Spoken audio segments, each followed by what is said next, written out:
Hey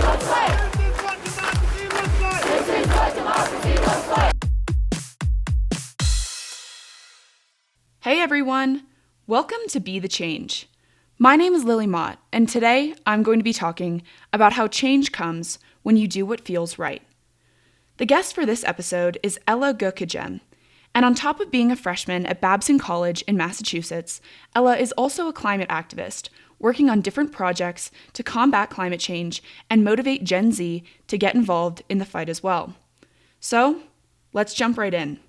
I asked Ela to tell me about her background and path to activism, and this is what she shared with me.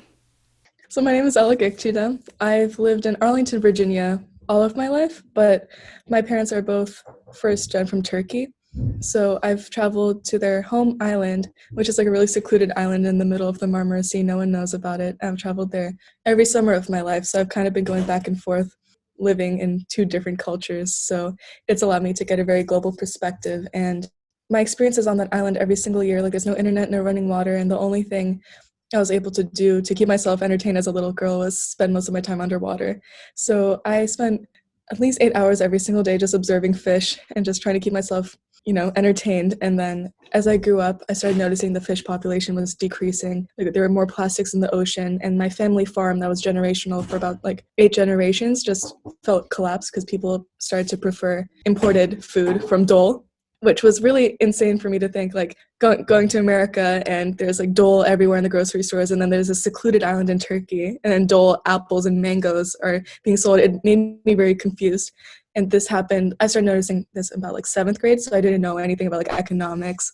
There was a huge economic downturn. People lost their jobs. My family lost their, a lot of my people in my family lost their jobs. So that got me into business and entrepreneurship and economics. I've always wanted to be a marine biologist, but I found out that the only way to advocate for what's going on in my island is to go into business and entrepreneurship to figure out what's going on from the source. So in high school, I tried to take as many courses as I could, like AP Economics, environmental science, and I started taking a bunch of courses through Berkeley and MIT, and I just wanted to get myself as immersed in the issue as possible so I can go back and help my home island. So in my sophomore year, I wanted to take all of the things I learned and put it to the test. So I started my own business called ePro Technologies. I had some prior coding experience, so I designed my own wireless earbuds, and I sold them to people in my high school, and I went to a national entrepreneurship competition. Then I realized I hated the business. I wanted to go more into nonprofits and environmental work. So I started Youth Environmental Society because I realized there was a huge gap in environmental education across the United States. There was no baseline literacy curriculum, and all of the states were at different points in developing an environmental literacy plan, so I wanted to make it easier. So I developed a course by high school students for high school students, so there was no intimidating terminology. I was planning on launching it to 500 students in Arlington this year, but because of COVID, I didn't want to give one more online course for high school students to worry about. I thought it would be a complete disaster. So I'm putting that to the side a little bit. I'm working on a few other projects as of right now. But yeah, now I'm at Babson College in Wellesley, Massachusetts. It's just a business school. There's a lot of issues here, but I'm trying to that's a story for another time. But that's a brief snapshot of my life. Ela talked some about her organization, the Youth Environmental Society, and her motivation to create a more comprehensive environmental curriculum for American students. I asked Ela to tell me more about the Youth Environmental Society and the process to develop her curriculum while she was in high school. It was just me and another friend from my school who saw the same issue as I did, and we both went to school 3 hours before school started, and because we didn't have any time after school, so every single day we were at school the second the janitors opened the door. We just sat down in this little think tank room we had, and we just worked and started developing curriculum with help of our environmental professor and teachers at our high school who had PhDs in sustainability and environmental education, so they were a huge resource. We also partnered with this local, they're a global organization, but their headquarters were in Arlington, alongside many other environmental organizations, but Earth Echo International. We worked with them because they are all about environmental education, so they provided us with their pre-developed curriculum, and we kind of skewed it towards high school students. So we partnered with a few environmental organizations to gain credibility, and from there, we just developed a 14-week course. After every course, we consulted with the people in Earth Echo and our teachers from various different states. So once they approved the chapter, we moved on to the next one, and we just kept on going. And then we have a solidified curriculum right now. but again, it's just on hold. And I think my main mission with Youth Environmental Society was to make it like a living course. Like you just don't make it 1 year and then you keep it on for 10 years. Like I want to develop it every single year. So of course, with the elections and all the wildfires and with COVID, I think it was such a beautiful case study how in the beginning of the pandemic, people were inside in like canals in Italy, like the dolphins were swimming in them and all these things. I thought that's an amazing chapter to have. So I'm just adding new things as of right now. It's just like, it's a living course. So that's another thing that makes it special. So yeah, we got a lot of interest from Arlington County. I partnered with Arlington County Public Schools, so that was a good way to gain credibility as well. So yeah, I'm just waiting as of right now, and as I said, I'm trying to develop the course as we speak. The lack of climate education in America is obviously a problem, because if people don't understand the threat of climate change, they can't possibly be motivated to fight against it. At my school offered AP Environmental Science, in which I gained a pretty decent understanding about the threat of global warming. However, many American students aren't given the opportunity to learn about the environment as exclusively. I asked Ella why she feels that students need additional climate education, and what are some of the shortcomings of the curriculum we have in schools now. And these are her thoughts. Yeah. So there's like a general idea and then there's a deeper idea. I'll try to like touch on both of them. So the general, like with AP Environmental Science, first of all, it's intimidating for people who don't want to take AP Environmental Science, but I think it should just be like baseline. Everyone should take environmental science. And I'm sure with your school as well, it takes 2 class periods. So some people just simply don't have enough space. And just a general environmental science course, it's usually not that engaging. A lot of people get bored and it's not, I think the main issue for me, I'm a very selective learner, and when a class doesn't conform to my interests, I kind of tone out. So I developed the course based on the UN SDGs. So like once you start the course, you pick a badge that you're most interested in, and like a course is curated to that SDG. So it's more conforms to your interests more. So you find a way to apply it to your future career path. So I think that's another thing that it came from my passion and I just put it into the course, and a lot of people appreciate that feature as well. And then in a deeper sense, like growing up in Turkey, my experience is like the impacts of agricultural globalization and like plastic pollution and just all these big terms that I actually lived through. I started viewing the climate crisis as something less intimidating because like I literally saw it firsthand. I know why it's happening, how it's happening, who it's impacting, and I have a sense of empathy towards the climate crisis. And in courses, you just like memorize definitions and just regurgitate information. You really can't put names and faces and stories behind them. So I think the case we see in the Midwest, especially, like some people haven't even seen the ocean in their lifetimes. It's like when you're talking about sea level rise, why should they care? Like they're in the literal middle of the United States. They don't see how their position, like how everything's connected. So I think that was also a huge gap in environmental curriculum. So as of right now, I'm working on this thing called the Avsha project that I'm trying to integrate into Youth Environmental Society. Avsha is the name of the island. So I'm going to conduct research there this summer and use the Avsha, like my island, as a case study for the course. I'm going to try to put names and empathy behind these big terms. So just basically making it a more personable course. Ella is working to educate more young people about the health of their planet. Gen Z is becoming active in the fight against climate change around the world, which is a very hopeful development. I asked Ella why she thinks there is such a discrepancy between younger generations' approaches to climate change and that of older generations. And this is what she told me. There's a lot. I think about that a lot. I think for us, it stems from urgency. Like we literally don't have the option to push it back. I think prior generations, they really like sustainability is a new, like fairly new topic. I'm talking to all my professors right now, and they're like 10 years ago, even 10 years ago, like sustainability courses weren't even offered at Babson. So not only did they not have resources to engage, they also didn't know what they were engaging with. Of course, like plastic pollution and like carbon levels, like those were becoming an issue, but it wasn't that prevalent. So with us, we literally see by 2030, if we don't offset our carbon emissions, it'll just create an irreversible chain reaction. And just hearing that information and just seeing how like the prior generations aren't doing anything, I think that's what makes like youth climate activism so powerful, because there's no time for niceties or anything. We just like do it because there's literally no time for us to like put it on the next generation. I think it all stems from urgency.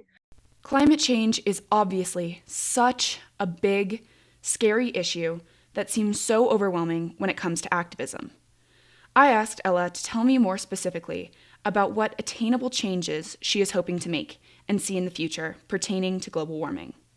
Just coming to Babson and learning more about my island, I think as of right now, I'm really passionate about agricultural globalization and globalization as a whole. I think there's a lot of issues with capitalism, but I think looking at it from a whole, or just overseeing everything, I think the main issue with capitalism is once you bring global capitalism and global production in the picture, I think capitalism works amazingly in a local scale, but once you lose connection to the land that you have to take care of and you can just exploit another country that doesn't have enough regulations, like of course you're going to keep on exploiting them. Even the consumers in America don't understand what they're exploiting. You just see them in it, like there's no emotional connection. I think it's all about emotion. So just tying back to agricultural globalization and just globalization as a whole, I think there's a huge issue with food systems, and I think there needs to like what I would ideally, I know it's like a really big ambitious plan, but like just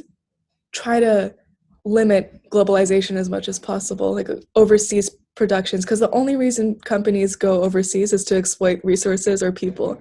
So just having this like higher institution that oversees like all these global production, or just like going back into like domestic production, I think that would just solve so many issues, not even with the climate crisis, but with just like social issues as a whole, like inequalities and poverty. That's what I think of a lot. So I think that's what I'm trying to get into as well at Babson, since as I said, it's a business school. So I think there's a lot for me to learn here and about like consumption patterns and production patterns and just going to the source and hopefully making more like changes on a larger scale once I graduate. The recent election brought hope to activists for many different issues, and Biden recognizes the threat of climate change far more than the Trump administration did. I asked Ela to share her thoughts about how she thinks the Biden administration will affect climate policy. Yeah, I have a lot to say about this. Like just watching the debate, it's obvious that Biden doesn't really know what he's talking about, but it's his team that makes the difference. Like AOC and his entire policy, like his entire cabinet of like climate activists, and I work with Zero Hour, and we're endorsing him, and he's actually going to be working with us, and I'm working with the Ocean, like Center for a Blue Economy, and we're drafting a Blue New Deal, and Biden's endorsing that as well. I think as much there's a lot of issues that we still need to solve now that Biden's elected. I hate how everyone's kind of like getting relaxed because there's still so much work to do. It's just going to be easier to enact them because he's going to be more open. With the Trump administration, it's like it's hard trying to enact these solutions when he literally doesn't believe in climate change. So Biden's definitely going to make it easier, but there's still a lot of work to do. But I think with like organizations like This Is Zero Hour and the work you're doing, trying to like tell people's stories and just getting a more broader sense of community within Gen Z, I think that's what we need as of right now. And I think the Biden administration will help like give us a platform to reach these goals. Climate change is a pressing issue, and being an activist for climate change can bring some serious burnout over time. I asked Ela to talk about her experience with feeling burnt out with activism and her solutions for when she feels disheartened or frustrated. This is Ela's advice. I'm actually in it right now. These past 2 weeks, I've never felt this burnt out in my life. I think from my experience, I go to this through this period of being burnt out, and then I think of a like a new thing that I could like venture on, and then I just get motivated again, and then I just go, and then I get burnt out. It's like a cycle.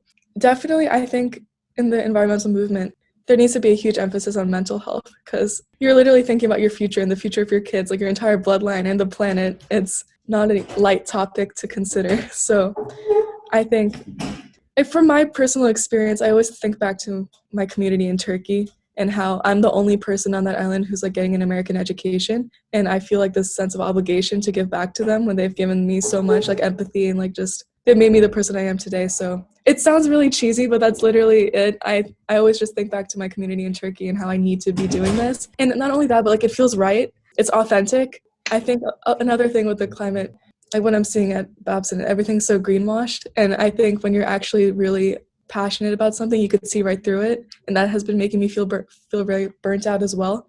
But just really like staying true to yourself, I guess. To make sure, like, again, climate activism isn't for everybody. If it feels forced, like there's other things you could do to be sustainable. It's just like really figuring out what your goal is. Recycling, turning off the lights, using less water to brush your teeth. We've all heard these simple ways that we can help to save the planet, which are all valid. But there's more that we can do as well.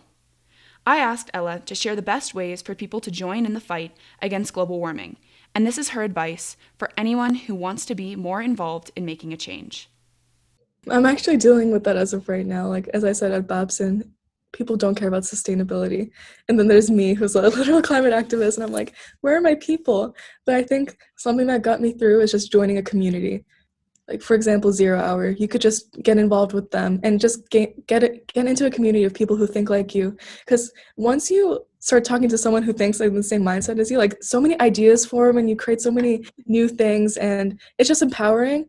The climate movement, it's not this glorified thing. It's like a really depressing topic to be tackling, and it's not fun when you're doing it by yourself, and it can actually be really emotionally straining, which it is.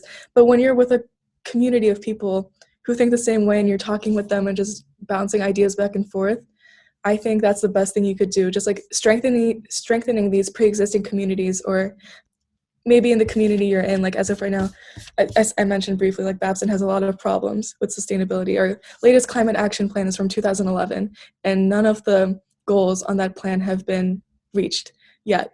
And we're planning on being carbon neutral by 2050, but that's too long. Like Harvard's out here doing climate neutral by 2036. So I saw the problem, and now I'm drafting a new climate action plan for Babson. Just like, don't be afraid to act on these issues. I'm getting a lot of pushback from students and faculty members, but I'm literally not stopping because we need it. And just like, and I can only do that with the help from like my communities that of people who are supporting me have the same mindset as I do. So just either join a community or create a community of like-minded people. Okay, so to end my conversation with Ela, I asked, what advice do you most want to share with young people who want to make a difference around the world? And these are her words of wisdom. I've been thinking about that a lot, actually, just thinking about the college application process and how everyone is starting their own nonprofit and everyone's starting their own organization, but then there's no longevity. It's like once you get into college, they probably like drop it, or like this probably wasn't even a nonprofit in the first place.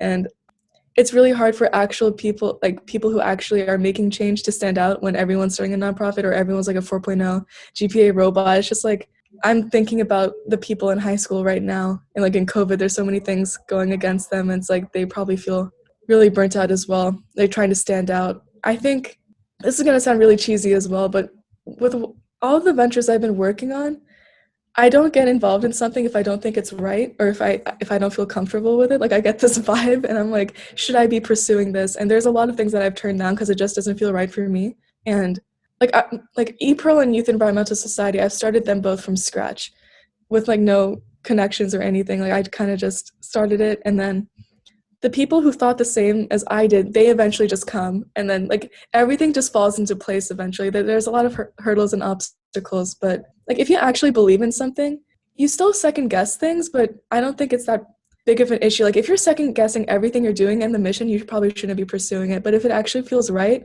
I think everything falls into place. So just like it's a matter of finding what you're actually passionate about and pursuing that as your like first priority. I think it's really hard to put into words, but it's just like really this feeling that like it's just right. I think all of Ela's words really spoke to the importance of authenticity. Your activism and your work will make the biggest impact when you feel passionate and are genuinely committed to your cause.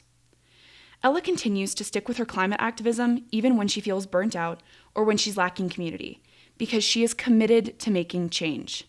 So, my advice after talking to Ela is be authentic and be true to yourself, because change comes when you do what feels right.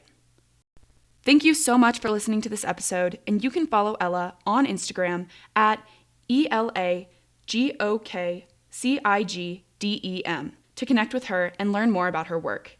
If you want to talk about anything I mentioned, please reach out to me by email at lily@bethechangepodcast.org or on Instagram at bethechangepodcast. Tune in for my next episode, but until then, be the change you wish to see in the world. Bye, guys.